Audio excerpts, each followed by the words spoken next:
Welcome to Penrose Learning, where we make understanding easy. You're starting with the essentials: a wired Xbox 360 controller and a good USB cable. First, inspect the cable and port. Debris or bent pins can block communication.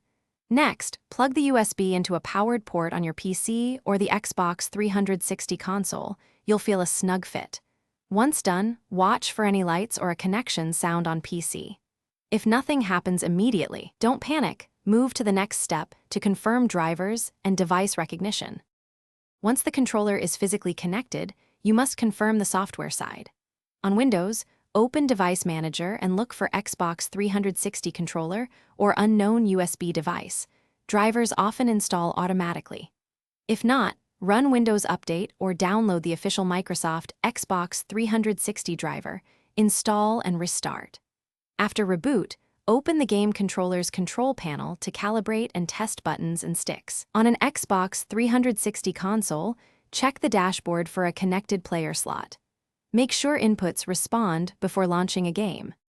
You're nearly done. Finalize settings and troubleshoot any remaining issues. Calibrate stick axes in the game controller's panel to fix drift and set dead zones if needed for accuracy.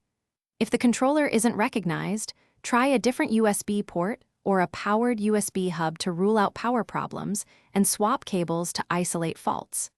If problems persist, test the controller on another PC or Xbox 360 console. This tells you whether the controller itself is faulty. One key tip: reboot after driver installs to ensure proper initialization. Thanks for watching. If this was helpful, leave a like and consider subscribing. See you next time.